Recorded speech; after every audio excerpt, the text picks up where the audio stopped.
All right, let me talk to you about testing, because originally you said you were going to have 10,000 tests a day by the end of April. Then you downgraded that to 3,500 tests, and you're still below 2,000 tests. Testing is not going well in Scotland, is it?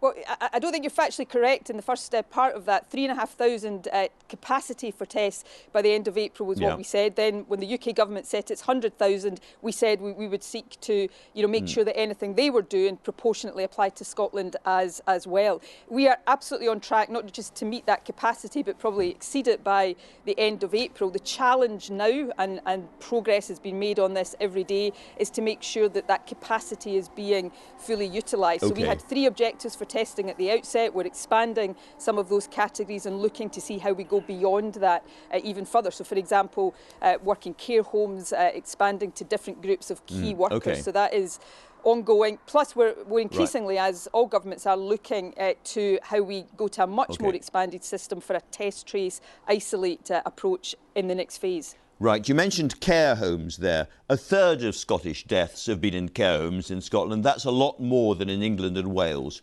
Why?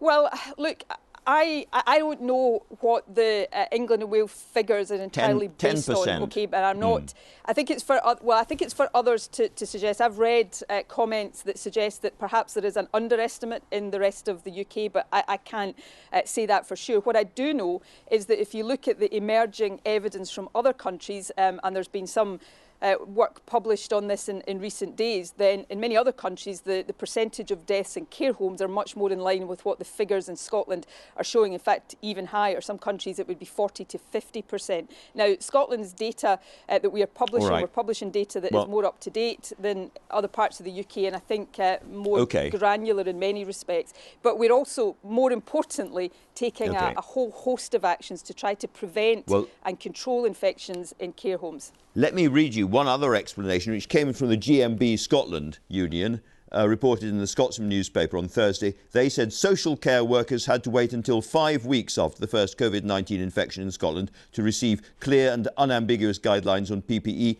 and many still do not have the proper PPE to do their job safely. More than 2 months after the first infection, there is still no robust testing programme for workers to help mitigate virus spread, sustain services and save lives. I say to you again, something is going wrong.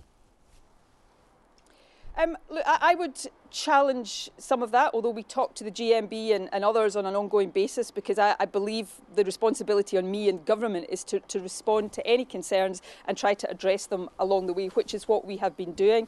There's been clear guidance in place for the management of infection in care homes for some time now. And remember, care home providers are in the prime position here to make sure that they're protecting their staff and their residents with the support of government. We've been working to make sure not only that we have the supplies of PPE, but they're getting to where they're needed. We've put new supply distribution routes in place. We now have been delivering PPE direct to care homes as well as through local hubs. So this is work that is evolving on an ongoing basis, because the responsibility to make sure health and care workers are protected is one of the most important that any government bears right now. All right, Nicola Sturgeon, thanks very much for getting up to talk to us today. Thank you. Thank you very much indeed.